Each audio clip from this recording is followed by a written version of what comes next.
Happy Friday, guys, and welcome to another episode of Let's Talk Dubs. I'm your host, Bill T. Well, another Friday, another podcast. And on this week's podcast, I'm bringing you guys something out of left field. So if you're into the stock stuff and you're a purist, you're probably not going to like it. But if you're like me and you're into the cool custom stuff, you'll totally dig it. But before we get into that, let's make sure that you guys support the podcast. You can go to letstalkdubs.com, pick up some merch, click on the store tab, and pick up a shirt, a hat, something cool. And we'll get it sent out to you guys. Support the podcast. Support your favorite podcast. Also, share the podcast because we love when you share the podcast. And while you're doing that, go support the sponsors of this podcast. That's Ross Wolf, high quality aftermarket parts built for enthusiasts by enthusiasts, and VW Trends Magazine, a magazine for the people, by the people. So go subscribe today at vwtrendsmagazine.com. Also, Impy is being a large part in our preservation restoration of the GTV bug that I'll be doing a podcast on soon coming up. And they've shipped out some parts to support. So I figured what better than to slap on my GTV bug than some original Impy goodies. So they've hooked us up with a beam, some wiring stuff, some disc brakes, and we're going to build this 70 GTV bug back to it with Mike Mays. He's out there at the Punk Rock Garage. So go check him out on Instagram and YouTube. And don't forget to follow Impy at Impy_Inc. on their Instagram and check out some cool stuff. One of the cool things that Impy does have is a 2-inch narrowed sway bar. So a lot of times you pull the sway bar off your car when you narrow your beam. Well, Impy's got a 2-inch narrowed sway bar. So go check your local Impy dealer and order one of those sway bars today. Now, this week's podcast. On the Instagrams and all that stuff, I'm searching all the time looking for cool stuff. And I've been following this guy recently that's been building a tube chassis SQUAREBACK. And come to find out, after talking to these guys for a minute, this SQUAREBACK I thought was getting an LS, but it's actually getting a TDI conversion, 400 horsepower TDI motor. It's got a 6-speed transmission in it, full tube chassis, air suspension, everything done over ×10. And so I'm looking forward to having you guys hear this podcast today. And it's with Illegal Speed Shop. That's run by Harrison Evans and Kyle Hossman, and they've got a YouTube channel. So go check out their YouTube channel. Go subscribe today. It's filmed by Brian Carruthers. So check these guys out. They're doing some pretty cool stuff, man. Kind of bridging the gap between water pumper and air cooled, bringing some of that water pumper style and ingenuity into the air cooled side of things. And this SQUAREBACK's going to be a pretty sick merger of both. So it's a customer's car that they're building. So if you're up in that area near Sparks, Nevada, anywhere near there, and you need some custom fabrication done and you want a team that'll do the work no matter what, these are your guys, man. They're willing to take on any project as long as it's super dope and pretty tricky. They're into it. Full fabrication they can do and get your car suspension, all that good stuff. So check them out. Illegal Speed Shop. Let's get into it with Harrison Evans from Illegal Speed Shop on this week's Let's Talk Dubs. You probably don't know that there's a new Volkswagen out that doesn't look like a Volkswagen.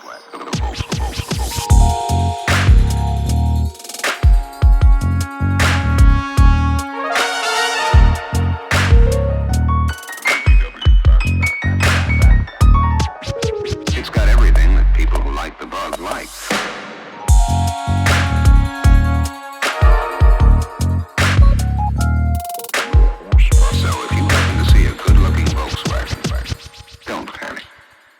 Everybody. So on today's show, a lot of you guys, I subscribe to a lot of different VW pages on Facebook, and I follow a lot of different stuff on Instagram. One of the things I follow on Facebook is a page called Ruined VWs. And on today's podcast, some of you guys might think this is a ruined VW, but if some of you guys are like me and you're just into the whole scene, you've seen a SQUAREBACK that's getting a full chassis build, air suspension, LS motor, like the whole 9 yards.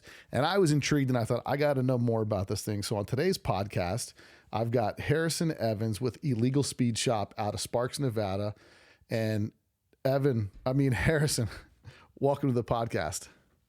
Oh yeah, thank you. We're super excited to be on. Hey, so like I said, I've been checking out this build and it was super wild because I think the first thing that came across my Instagram feed was like, looking at the air suspension, I thought, holy crap, they tubed the whole front of this thing. And, it just really caught my attention. I've been following it, but kind of stalking a little bit on the side, checking things out. And, the way that we always start this podcast, because before we get into how you're ruining, AKA fabricating this Volkswagen, which I totally appreciate, before we get into that, the way we always start the podcast is what's your VW story and how did you get into Volkswagens? As we talked about before, my uncle, who's a big air cooled guy and always has been. So it's kind of always been in my family. Growing up, my grandma in Southern California had a Mark I Cabriolet, Mars Red Rabbit. My dad had a Vanagon that we would do surf trips in. And then when it came time to buy, it was my second car. My first car was like a $1 SUV that I got from somebody locally. But I kind of wanted to get a Honda Civic, and my mom gave me one of those motherly looks that was like, I can't believe you aren't going to think about buying a GTI. Right. So I think that was like 2006 or 7. I bought a Mark IV GTI. Nice. And then we lived in the mountains of Colorado. So at that time, I wasn't really into modifying them. It was mostly just driving them. So just beat that little thing up and down the mountains all the time. And then in 2013, I bought a brand new 2-door manual TDI Golf. Mm-hmm. And then I think I had that for about 6 months and then traded that in for a 2012 Golf R. Oh, nice. And then from there, that's kind of when I started getting into modifying things. Right. Is this so I paid some when you moved to like Go Spark, ahead. when you moved to Sparks, when you kind of moved out of the mountains, or are you still up there in Colorado? Still in Colorado at that time. And was there any car that you saw that just like, you know what, mine's kind of cool. I'm in, because we all kind of fall in love with the brand, right? And then you just start seeing different styles. Is there any car you remember or magazine or something you saw where you just saw one that was stanced out or it was dialed in? You're like, bro, that's what I need to build. I think it was my screensaver on my laptop at the time was I believe a PVW car that was a Mark IV, and it was on Air Ride and some BBS RSs. And I just saw that and I was like, yeah, I need that. I need to do something like that. Yeah. And granted, I had the Mark VI Golf R at the time. So I dug in my pockets and I paid somebody way too much money to put Air Ride on my car in Denver, which was about 2.5 hours away from where I lived. Yeah. And then that kind of started my journey on working on cars for myself, because the car was it was so bad. And you thought, like, I took it to it. I'll take it to this guy. He's a professional. Like, let me get it done right. And then you get it and you're like, I could have done this. Yeah, exactly. Like, it rubbed through 3 sets of bags in the rear end. And then I spent a summer working at a VW dealership in Phoenix, and I took it to a mini truck shop. Uh-huh. And the guy said it looked like his toddler wired the car with his feet. Oh, wow. And that's when I was like, well, I mean, if anybody's going to mess my car up, it may as well be me. And then I can save money in the process doing that. Right. Right. And then I kept that car till I moved to Sparks, because I joined the operating engineers union. Uh-huh. And then it was bagged and on wheels and tuned, exhaust, all that stuff. And then I was like, oh, this is too nice for me to drive out to the gold mines in eastern Nevada. So I bought a Mark I Jetta for like $600 at the time and drove that the 200 miles to Elko from Reno. Oh, wow. And then everything kind of snowballed from there, because out there you can't do anything really except for save your money and then waste it in the off season on parts. Right. It's almost like being in the military, right? Like those guys just on base all the time. And then when they save up all their money, they just go crazy and just buy stuff. Yeah, exactly. Like growing up in the mountains, it was like snowboarding was my life. Mm-hmm. And then I had a bunch of really bad injuries that like resulted in surgeries, and I'm kind of like one concussion away from being a vegetable. Yeah. So I kind of transitioned that crazy passion where you turn something into your life into cars at that point. Mm-hmm. And I was just using construction as like a conduit to build my own cars on the weekends. And then as far as like fabricating, like, are you doing that while working the operators engineers union, or you're operating equipment and stuff like that? I was operating equipment. I'm like a dozer hand motor grader kind of guy. Yeah. So I did that up until this time last year, actually. So I built like a few cars after the Golf R. I sold that, and that's when I bought my 64 Beetle, like right before COVID hit. Yeah. And then that was a body off car with a flat pans, pie cut front end, 6-inch narrowed shockless beam, drop spindles, like the whole 9 yards on that. Now let's kind of break some of that down for some of the guys that are listening, because Okay. what's interesting, right? You start in kind of the water cooled space, and I think anybody, it's like Chevy truck guys, right? Like guys that have brand new Chevy trucks, they like the older ones than the older ones, and they like the nostalgia of the brand, and then sometimes they want to take, because with the newest stuff they've got all the latest technology, air suspension, all that stuff, and then you look at the pan cars and you're like, why don't they have this stuff for the pan cars? You know what I mean? Or the stuff they have, it's a little bit different. So you took some, because I saw some of the stuff that you did. So I don't see a lot of people doing this to air cooled pans like you're doing it, because you're starting with the ideas coming from the water cooled side, right? Yeah, the water cooled cars, like I did the Golf R pretty crazy, and I was one of the first people on that Mark 6 platform to push like double digit camber and all that silly stuff on all four corners. Yeah. And I was out driving it through Reno one day, and like not going fast, like maybe 45, 50 miles an hour through like a little S curve on like a main thoroughfare. Uh-huh. And all the traction control and everything started freaking out on the car, and it started like pulling the car towards the curb. And I had like, super expensive wheels on it. And I did all this work to make it look like, honestly, kind of stupid. Like the camber stuff is weird. Well, to me now, I obviously got pretty into it, but well, that's the thing. And then I was like, it starts, your tastes start to change. Like when I remember my first bug, I was like 2 lug nuts high, right? Like stack 2 lug bolts, and that's how high the apron was off the ground. And then it was like the older I got, the more I'm like, I really want it to drive nice. Like I want it to be as low as I can, but I really want it to drive nice. See, I haven't gotten there yet. Yeah. I like things to be like make ants duck. Right. But my thought process was this new car has too much technology. So like I could take something old with, no assists and no silly computers in it, and I could just drop this thing as low as I want and then drive it around. Nice. Which the Beetle was too low, and it ate 3 transmissions in 2 months. So now walk me through the things that you did to the Beetle. So when you say what'd you do to the pan? So everybody knows what a 6-inch narrowed shockless beam is. That's pretty cut and dry. And this car was straight static, right? No air?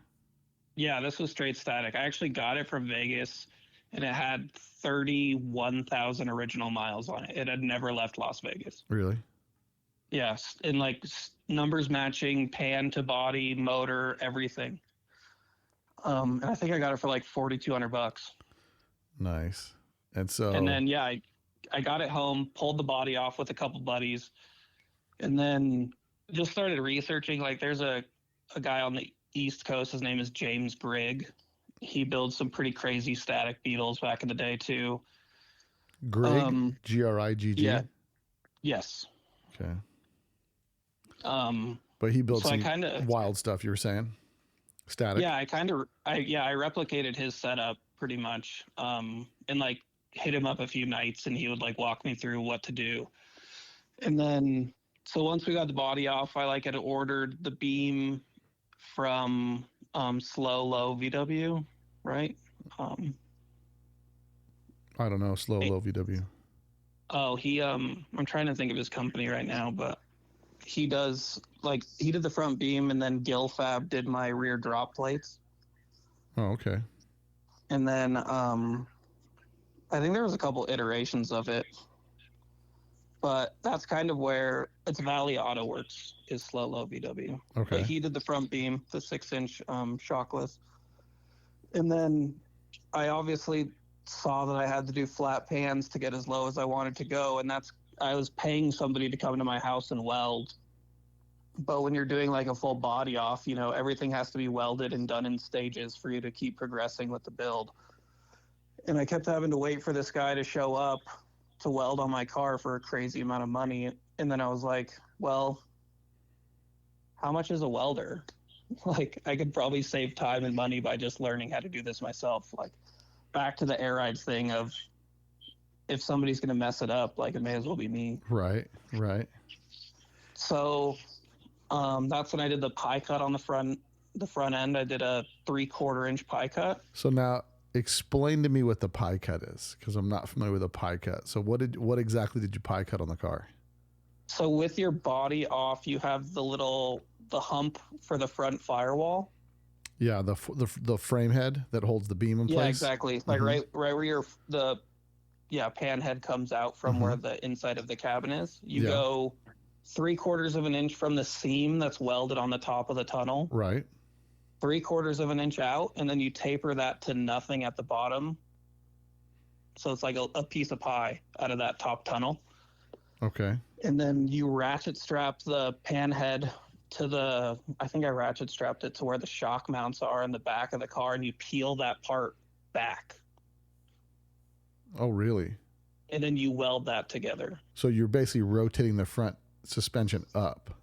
Exactly. So that, like, not only does it create a sled effect on the pan, so like you don't get hung up on as much stuff, it creates drop and it corrects caster. Oh, really? So like Chase Hill here in Reno does those extended arms Right. and all that stuff, Yeah. which he's incredible at. But this kind of eliminates the need for that, and no like headlight bucket rubbing or any of that either. Oh, because you're rotating the whole front suspension back. You're kind of you're repositioning the whole front end. Now, what do you do about steering column and all that? Or do you just break the steering box loose and rotate it up? So what I did was, when you do that, I did a 1-inch tank raise, which was a crudely welded, like 1-inch square tubing raise. Right. And then you add a U-joint into your steering. Oh, okay. Because obviously the angle of the steering box is a little funky at that point. Yeah. So I crudely welded that together. And then, just bolt all the steering box to that coupler, and then it's pretty much good to go. Nice. Yeah. So now working a little bit on the air-cooled side of things, because your next project is just completely off the charts, right? Like this is not, you're just starting with chromoly, right? Like at least that's what it looks like. So I'm sure there's a story behind that, but on this one, you know, doing the air-cooled stuff with the static suspension, when you did that, and you're doing that stuff to this car, and I see you also had some wheels on there, like some more like a Euro style wheel that's on there. I mean, they're sick looking wheels. Are they called Felgens? Yeah, Felgen factory wheels from Italy. Those were actually like I think Limebug did 3-piece wheels. Yeah, and then yeah. Felgen factory did 3-piece wheels, and that was actually the first set of Felgen factory wheels in the country. Now, are these wide 5 pattern?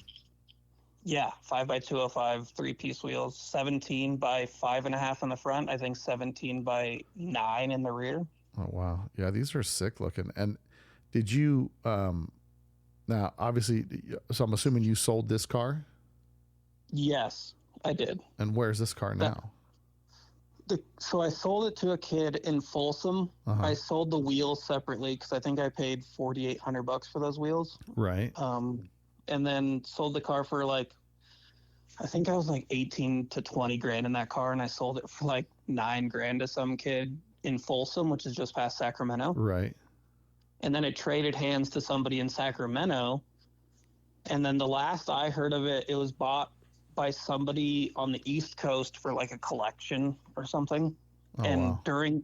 during transport to the East Coast, it was hit by a semi, and it pushed the rear apron into the front seat, basically.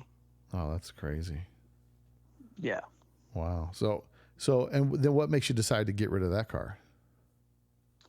I really loved the way it looked, but I'm one of those people that, like, once the vision is complete, if Right. you alter it to make it more useful, then I don't like it anymore, kind of. So, like, I could have raised it a couple inches and it would have driven, but the way I loved that car, it was just eating through transmissions. The Pro Street Trans lasted about, like 4 weeks in that thing. You're dragging the belly of the trans on the ground? I had a 1-inch trans raise from Braun Loomis, and then because they have those big, the bracket hangs down about 3 inches below where it bolts, so I would chop those flush and then every time I drove it, I'd have to weld a new 18 gauge skid plate on it because No. my first trans raise was hanging up on so much stuff it started bending it. Oh wow. But I think I have a picture on my Instagram where it's like a 16th of an inch off the ground. Yeah, this car sits low, man. I mean, it sits low, and when you're that low, you got to be committed to the cause. Yeah, it was funny. Like normal passenger cars, if you were turning left at a stoplight, you couldn't see the people on the right of you at all, even in a normal car. It was just so low. Oh wow. Yeah. It was fun though. So you have this car and you leave the drivetrain pretty stock. 'Cause it's a pretty big difference to get used to driving a classic 64 Beetle and then also, a water pump, right? I know there's a guy on the East Coast, John Ludwig, that he does a bunch of lot of water cooled stuff. Crazy stuff. Yeah, and then he just picked up an early Beetle and he's doing like a line bug suspension and some stuff like that on there. Or it's the guy that used to work with Line Bug. And so Oh yeah, Max Edwards with Eva Resto. She's actually super nice. I really like Max. Yeah. And so there are some crossover guys because there's always been like the water cooled versus air cooled type thing, like this imaginary like two camps. But the reality is I love it all. I mean, there are definitely some different characters. And like your character type looks a little more like if someone's looking at you in the street, you look a little more air cooled. You know what I mean? Because some of these all the tattoos and everything. Well, some of the water cooled guys that I see are a little different, and maybe not all of them get their hands dirty. You know what I mean? And being a classic air cooled VW guy, like you don't have a choice. It's like you're in or you're out. So you either enjoy driving something like this, or it's gonna wear out on you quick, and you're gonna get rid of it because it's always work, So. Well, yeah, and I really love that car. My whole thing is that like I'm not a, person of wealth, or I never had any help doing any of this. Like my family was kind of against the idea of me modifying cars to this level. So it's like in order to progress, you kind of have to get rid of the project and move on to the new one to like step up every time. Right. So. Now you get rid of this car. How long did you get rid of? When did you get rid of the 64? I think it had to be like 2020. I think I only finished it and drove it like a handful of times. Mm-hmm. And yeah, every time I'd go out, every time I'd drive it, it would be 3 weeks of working on it to get it to drive another hour. Oh wow, yeah, because it just kept dying. That would get tiresome. Now, so the pie cutting the front frame head on that car, that's something that you got from this James Grigg guy that he was doing to kind of pie cut, to kind of slam the front of them and fix the geometry and all that stuff. I heard that from him, and then like I really like doing research and looking back at like what other people have done, and researching. It's kind of something people were doing for quite a while, like 20, 30 years ago, because it's just the cheapest way to correct caster when you go low. Right. I just kind of took it to another level. I've even heard of like 1 1/4 inch pie cuts too, to just like really yank that front end up. Yeah, that's wild. So now you sell this one, and the project you got that you're working on now seems to be pretty extreme. How does this next project come into your life? Oh, that one's kind of a dead project now. It's just sitting in my side yard. Yeah. But that's the Mark I Rabbit pickup truck. Yeah. And that was my friend he purchased the car and started a swap in it. His wife got mad at him. He sold it. Didn't see it for like 4 or 5 years. And then he reacquired it with the swap still not finished. And then his wife got mad at him again. And I had just sold the Beetle, and I was like, yeah, let's do a Mark I. So I think I paid. Go ahead. So it was a 1981 Rabbit pickup truck with a ABA swap in it. Now, what's an ABA swap? Like a Mark III 2-liter naturally aspirated motor. Nice. But it's like the simplest swap in a Mark I, because you don't have to really change your motor mounts or anything. It just drops right in. Right, but way more power. Yeah, considerable amount. But me being me, the day I picked up the car from his house in Carson City, we pulled the motor out, and then I sold that motor. And then I brought it home and kind of just started cutting it apart. Your goal to just slam the crap out of it, just get it on the ground.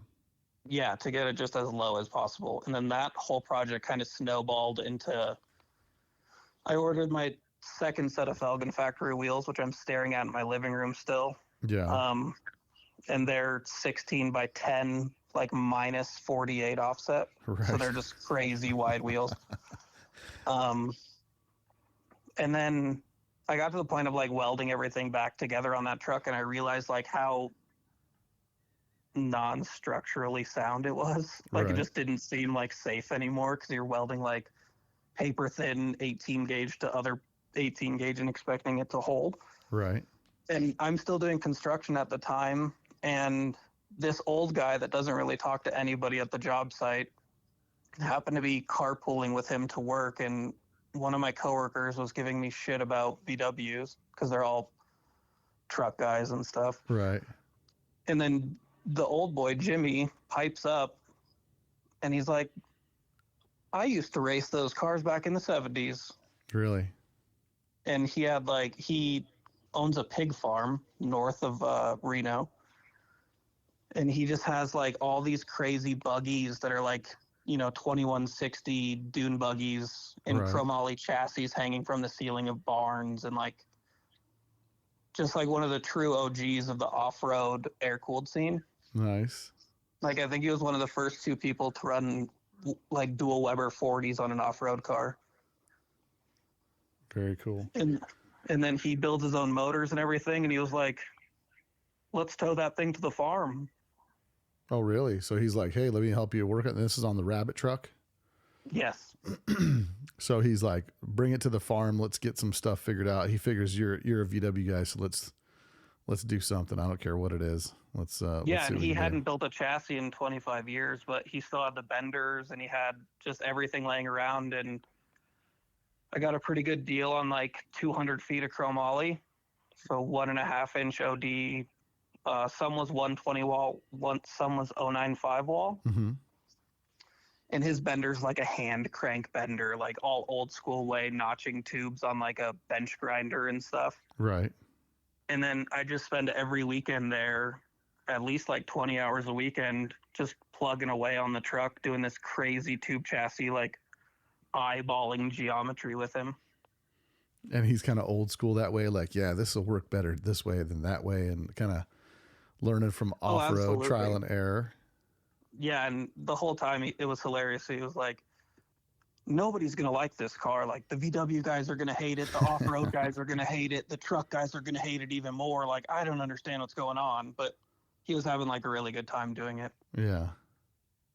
And at that time, I bought my house. So I was, like, even farther away from him. So once we finished, like, the general fabrication of the car, I took it back to my house. And that's kind of when I went from MIG welding into TIG welding because I just thought it was cooler. Yeah. And I wanted to do like, during all this time, you're just racking up welding hours, just like welding, just nonstop, like getting a little bit better of a feel for it and kind of realizing that you enjoy doing it and you're pretty decent. Well, I mean, I also had, a 70-year-old man screaming at me the whole time while I was doing it. Teaching Like, you. yeah, like I would do like throughout the day, I'd do probably like 12 bad welds and then I'd do one good one. And you'd be like, well, why don't they all look like that? Right. Like he was just hazing me into being better at it. Yeah. Which coming from machine operating, I did that since I was like 15 years old. So that's kind of the best way I learn is like the old school way of, being forced to do it right. Right. And yeah, we're still in contact with Jimmy, who's still a really good friend. And so what makes you shelf the rabbit truck? So that car, after doing like the Beetle and everything, and it kind of being, for lack of a better term, a shitbox on wheels that just drug the ground, Yeah. I really wanted the truck to be like perfect in my mind. Mm-hmm. And it just started driving me crazy because it was in my garage and I'd spend countless hours trying to dial in the camber on the truck, or like you'd get 2 steps forward and take 12 backwards because you'd have to re-engineer something to work right. And I always joke that my lifestyle is buying really expensive parts to cut them in half and use 15% of them in the end. Right. And then my dad passed away, Oh, bummer. and someone locally had a $400 two-door Rabbit, and I already had I stockpile parts like a crazy person, so I had basically an entire car, including the 1.8 liter turbo from a Mark IV. Yeah. And I was like, I have this $400 like decent shell. I'm gonna just take all these parts, and in I think it took 2 months, I pretty much built the Rabbit, Nice. and then found original 80s BBSs for that, rebuilt them, and that's sitting at the shop now, and we kind of just cruise it around town. But I think if I do go back to the truck, it'll probably end up being a rear-wheel drive setup, Yeah. because it was going to be a front-wheel drive car. Yeah. I saw one at Volksworld back in 2014. It was the GTI that was made by, he was on the podcast just recently. I think it was it might have been Type 2 Detectives, where they ended up putting they did a rear engine air cooled in the back of a late model, like a Mark III GTI. Oh yeah, there's a lot of people that do the pan swap and do air cool, because that's how you can get super low on these like early water cooled cars. Right. Yeah. But yeah, I don't know. And then once I was into doing the Rabbit, that's kind of where I landed this dream client that had the Type 3. And how did this guy find you with the Type 3? I, believe it or not, my uncle, who Ron, he sent me a post from that ruined page on Facebook of somebody trying to get rid of a Type 3 that was welded to a frame table. Oh, wow. And he knew that I wanted a frame table because we talked about it when he came up here. And he just messaged me. He said, it's the right price. Yeah. Because it was free. And I messaged the guy and I was like, I have no interest in building a Type 3, but I'll take the table and I'll finish the car for you. Oh, really? And then he lives in the Bay Area, so I drove down there to meet him. And then I got the whole backstory on that car, which it's a 10-year-old project that was started by a builder that got over their head and then just kind of abandoned the whole thing. And it was somewhere in the Bay Area being built, or was somewhere else? It was in the Bay Area being built.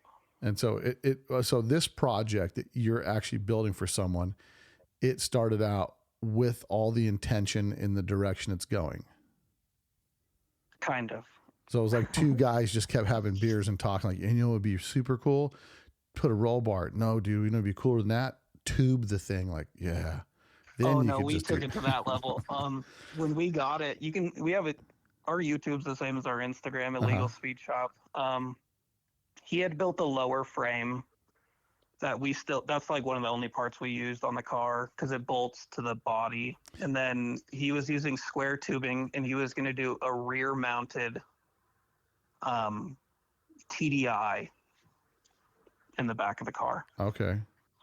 But I don't think he had any intention of tubing it because we cut so much off of this car that. So yeah, I don't think.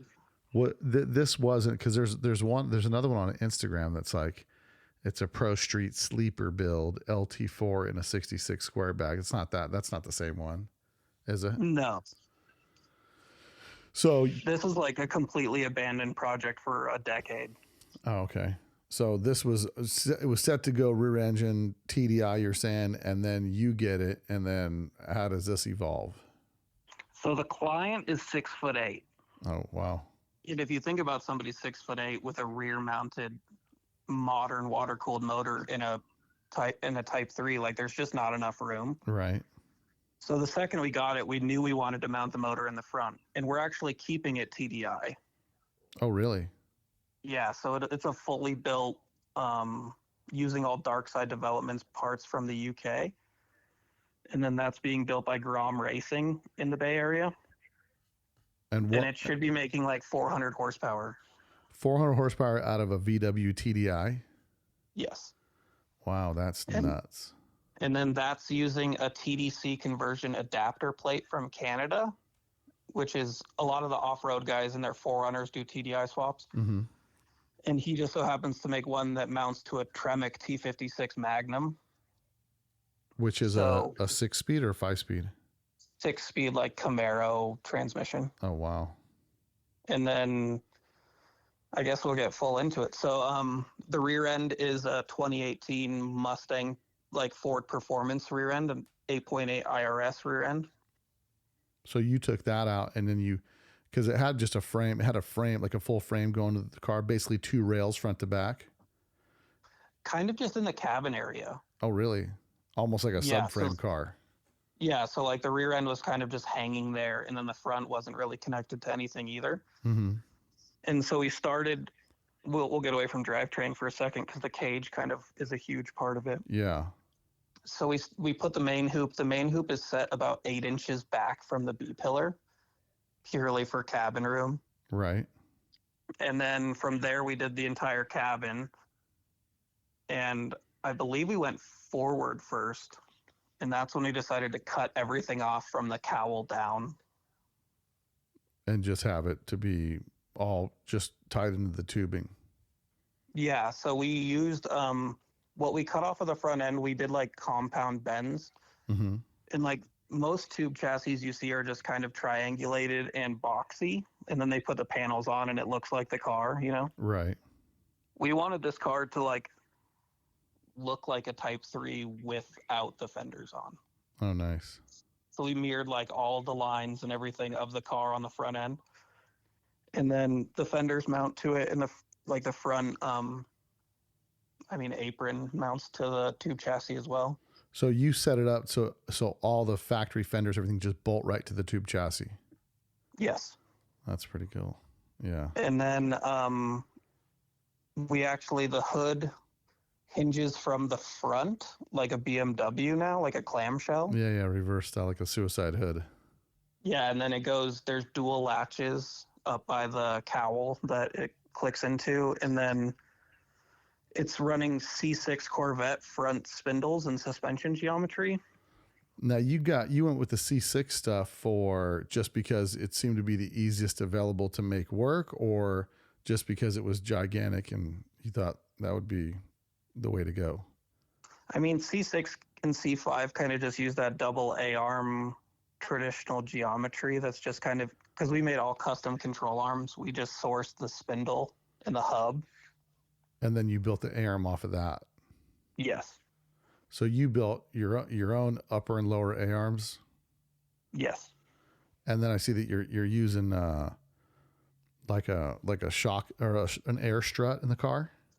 Yeah, so those are from AirTech Engineering, and those are C5, C6 front bags. Oh, wow. And you set up the geometry on this thing, so at full height, it sits slammed. Like full drive height? Well, if you're going all the way up, it sits pretty low still. Yeah, I think the max height of the frame from the ground is like 4 inches. Yeah. So this thing's... But then it's perfectly flat, so like... I mean, that kind of gets into like the one-of-one stuff we had to do on the front of the car, because it's still running 18 by 8.5 wheels in the front. Right. So and then you got full lock to lock without hitting the fenders. That's where like the crazy wacky engineering comes in. Is actually those fenders only mount in, well, technically 3 spots, but 2 mounts to the body. Mm-hmm. So we have the top screw that goes in right by the door, and then we have one on the bar that like mimics the shape of the fender. Mm-hmm. And then in the front of the fender are 2 12-inch 300-pound linear actuators.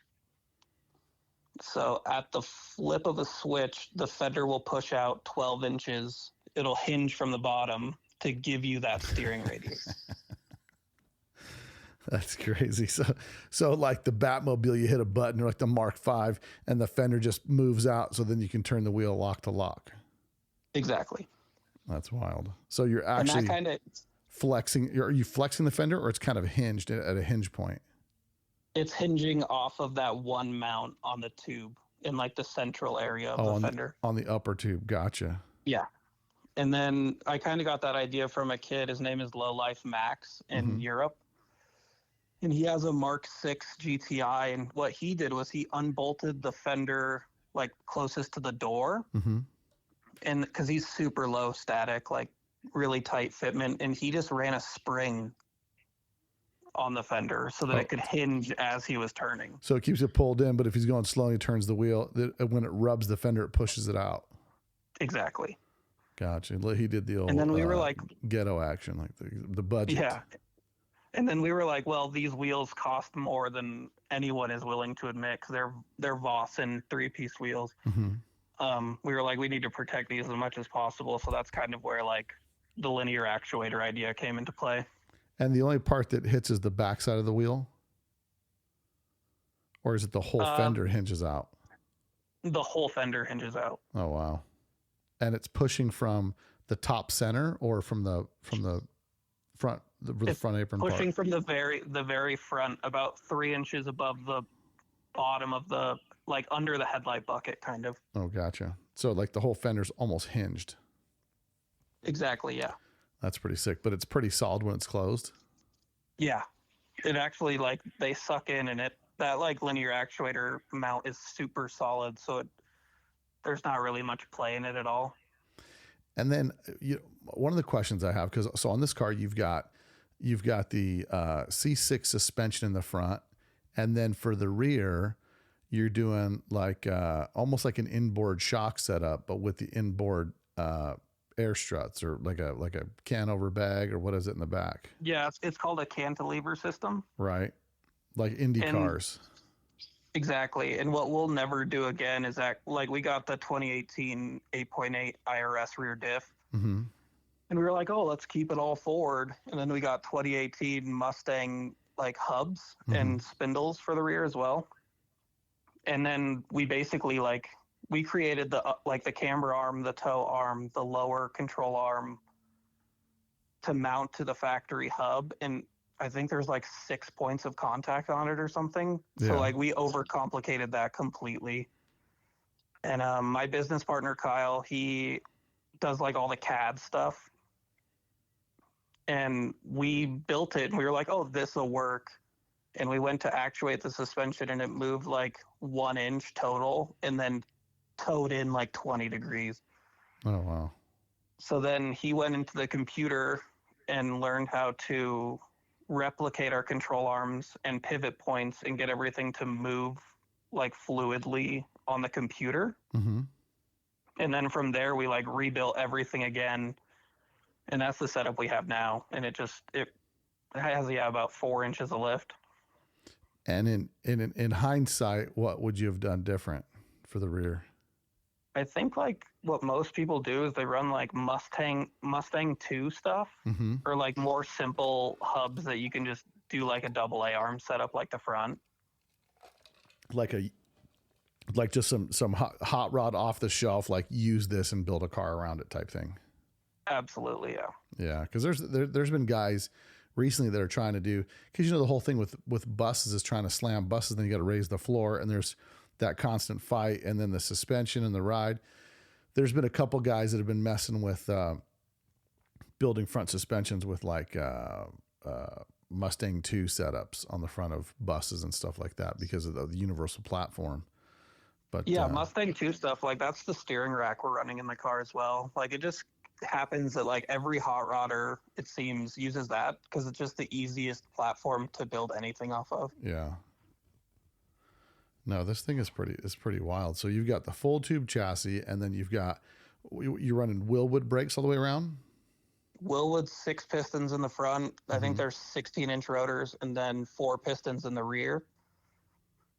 And then we also made our own hydraulic e-brake that we mounted in the car as well. Nice. So you don't have an e-brake handle, it's just push button at this point? No, it's like a 18-inch lever that you yank, kind of like a drift car. Oh, okay. So because I saw the lever and I thought, oh, so you have turning brakes in this thing for drifting, or that's just for the e-brake? That's just for I mean, it's kind of like a burnout machine, and it's really just like I don't know, this car's kind of just become like an exercise of skill, you know? Right. So Right. we've thrown the kitchen sink at like everything with it. Yeah. And now at what point how far are you guys right now? Cause I saw you've got some custom gauges and stuff in there. Yeah, those are from Speed Hut out of Utah. So they fit the factory holes in the dash. And then they put your logos on them too. Yeah, then you can like mix and match whatever you want in each gauge. And then all that lowrider paint was done by Kevin Gonzalez out of Carson City. He does like a lot of Harley stuff locally and lowrider stuff. Yeah. And then there's a 20-gallon fuel cell in there as well, which is diesel safe. The car is fully assembled right now, like kind of mocked up. We're going to a show in Utah in 2 weeks called Scrape Fest. Uh-huh. And the motor's being built like as we speak. And we're kind of on hold until that's done, but it's a full rolling chassis right now. We're just waiting to get that motor and finish the exhaust, charge piping, wire it, and do all that kind of stuff. So everything's fairly operational in the car at this point. Like you're building this thing where the owner is going to drive this car. Yes, he drives everything that he owns. We actually have another car of his at the shop, which is I think it's a 1962 or 63 Oldsmobile Fiesta Dynamic 88 station wagon. Yeah. And then that thing is LSX Whipple supercharged at 980 wheel horsepower. Oh, nice. And then he everything he has, he drives. Very like cool. That's the rule. No, that's sick, man. This is a rad car. And I think I love seeing stuff like this because again, it's not something you see every day. It's super different. When I first saw it, I thought there was an LS setup going in it, but I like the turbo diesel thing, man. I like that everything about it is not what you think it is, you know?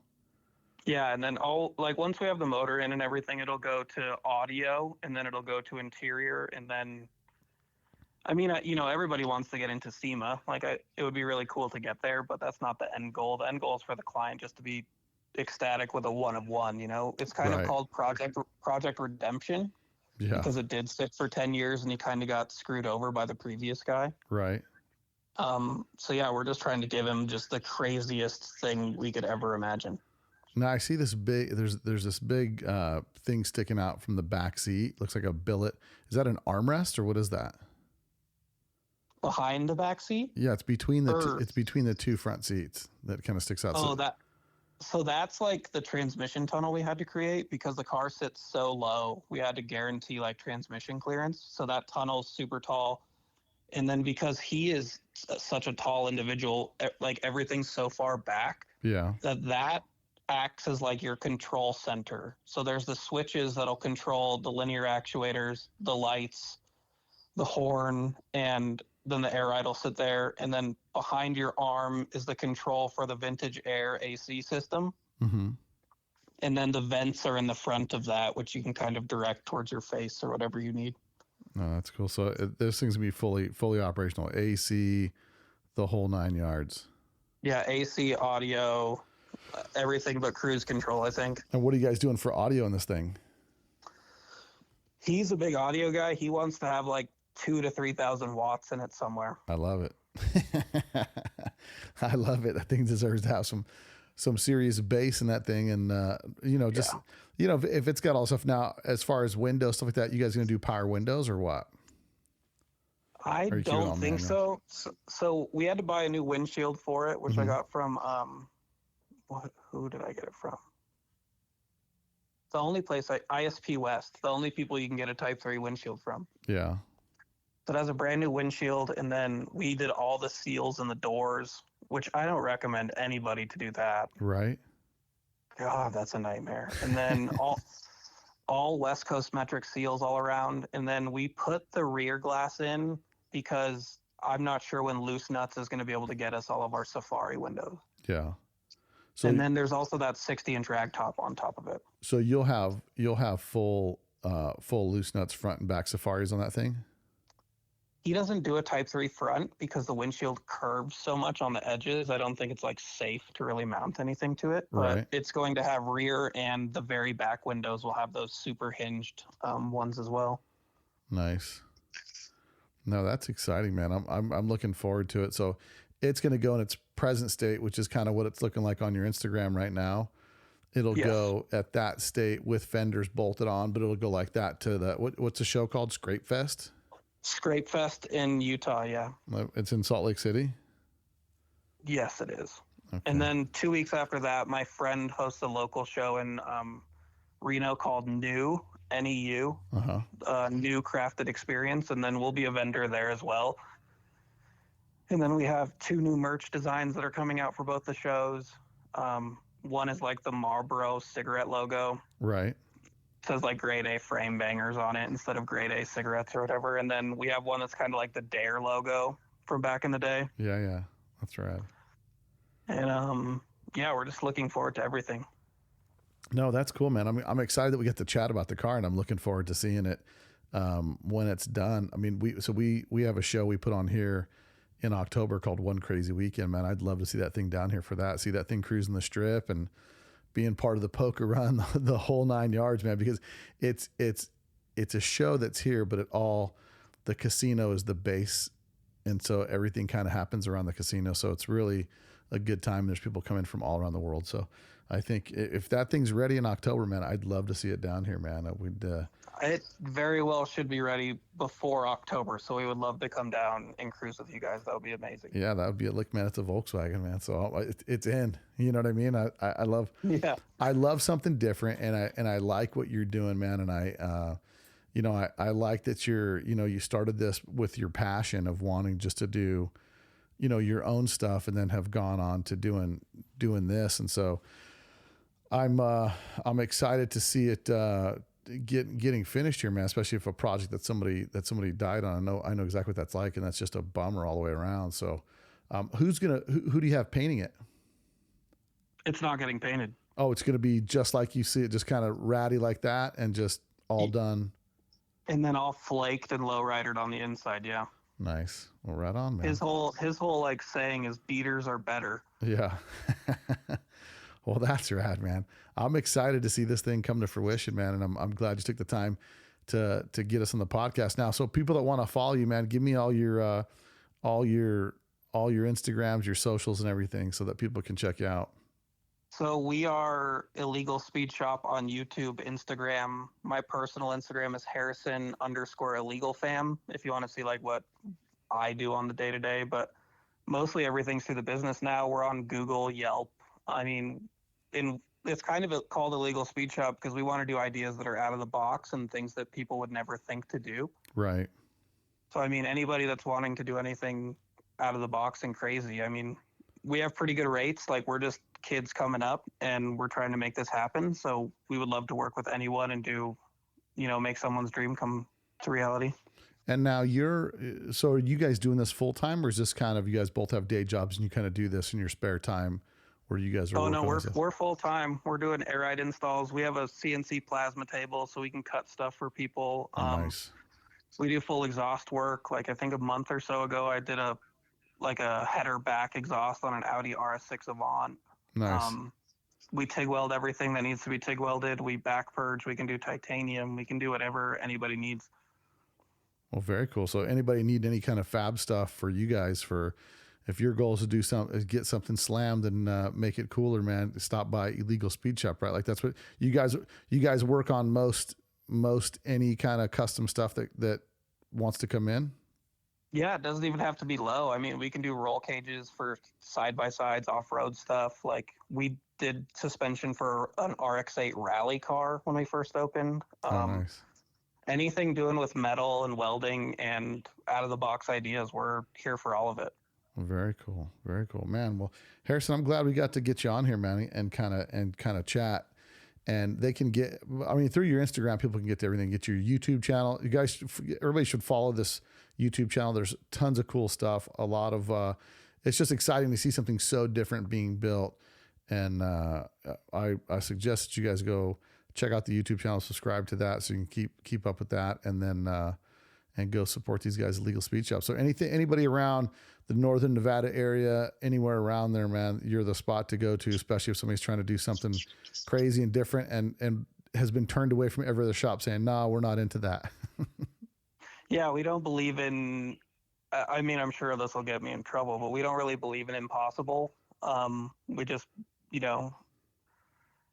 done plenty of things nobody thought. Like my business partner, he drives a E30 BMW with a Toyota V8 in it. So like anything you want done, we can do. Nice. So motor swaps, all that stuff, you guys are down for whatever. Yeah, even to basic air ride installs, like those, most people will take a couple days to do that. We can usually do an air ride install in 5-6 hours. So, oh, wow. Nice.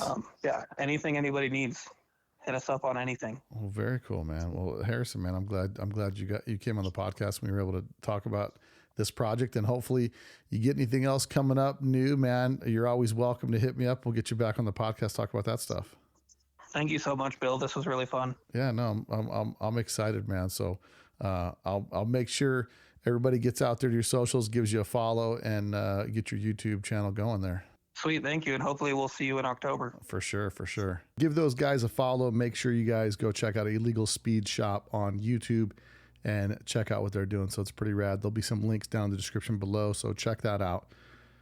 Don't forget, One Crazy Weekend, 6 months away. Time is ticking. Get your room booked today.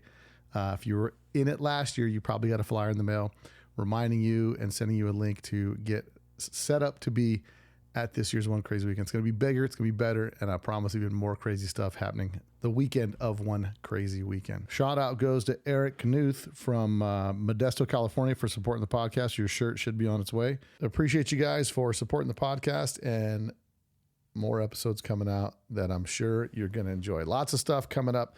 I'm going to be headed to the UK in about a month and a half. So you guys get a lot of good info from that. We'll be firing out some podcasts from over there, so you guys can check that out. We'll also maybe even do a YouTube live stream while I'm out there. So I may try a test one coming up in the meanwhile while I'm here stateside, and have you guys check it out. So you let me know. You guys got any feedback or anything on that? Shoot me an email at bill@letstalkdubs. That's bill@letstalkdubs.com. So other than that, guys, thanks so much for supporting the podcast and making us the #1 VW air-cooled podcast in the world. Until next time, guys, later. You probably don't know that there's a new Volkswagen out that doesn't look like a Volkswagen.